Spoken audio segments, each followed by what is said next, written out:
ಓ, ಚಿಕ್ಕದಾಗಿ ಹೇಳ್ಬೇಕು ಅಂದರೆ ನಿಮಗೆ ನೀರಲ್ಲಿ ಬೆಳೆದ ಚಟ ಅನ್ನಿ. ಆಗ್ಲಿಂದ ಅವಳಿಗೆ ನನ್ನ ಮೇಲೆ ಲವ್ ಬಂದ್ಬಿಡ್ತು. ಓ, ಕಂಡೋರ್ ಮಕ್ಳನ್ನ ನೀರಿಗೆ ತಳ್ಳಿ ಪ್ರೇಮದ ಆಳ ನೋಡೋರಲ್ವಾ ಹುಡುಗಿರು.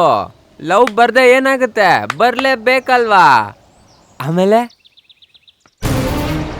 ಅವ್ರ ಮನೆಗೆ ಹೇಗೋ ಗೊತ್ತಾಗೋಯ್ತು. ಹೆಂಗೋ ಗೊತ್ತಾಗೋಯ್ತು ಅಂತ ಹೇಳ್ಬೇಡಿ ಸ್ವಾಮಿ, ಎಲ್ಲ ನಿಮ್ಮಿಂದಾನೆ ಗೊತ್ತಾಗಿರುತ್ತೆ. ಏ ಪ್ರಭು, ಇವರೆಲ್ಲ ಹೆಂಗ್ ಗೊತ್ತಾ, ಹುಡುಗಿರು ತಲೆ ಆಡ್ಸೋ ತನಕ ಸೈಲೆಂಟಾಗಿ ಇರ್ತಾರೆ.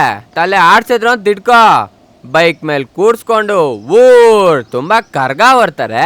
ಗೊತ್ತಾಗ್ದೆ ಏನೇನಾಗುತ್ತೆ. ಅಪ್ಪ ಲೂಸು, ತಾವು ಸ್ವಲ್ಪ ಸುಮ್ಮನೆ ಇರ್ತೀರಾ? ಹೂನಪ್ಪ, ನೀವೇ ಟೈಟ್ ಆಗಿರೋರು, ನೀವೇ ಮಾತಾಡ್ಕೊಳ್ಳಿ. ಅಯ್ಯ ಬಾಸ್, ನೀವು ಹೇಳಿ. ವಿಷಯ ಗೊತ್ತಾಗಿ ಅವ್ರ ಮನೆಯವ್ರು ಕರ್ಕೊಂಡು ಹೋಗ್ಬಿಟ್ರು. ಅಮ್ಮನ ಹತ್ರ ಹೇಳಬೇಕಾಗಿತ್ತು ತಾನೆ. ಅಮ್ಮ ನನಗೆ ಬೇರೆ ಕಡೆ ಹೆಣ್ಣು ನೋಡ್ತಾ ಇದ್ದಾಳೆ, ಸೆಂಟ್ರಲ್ ಮಿನಿಸ್ಟರ್ ಮಗಳಂತೆ. ನನಗಿಡಿಸ್ಲಿಲ್ಲ.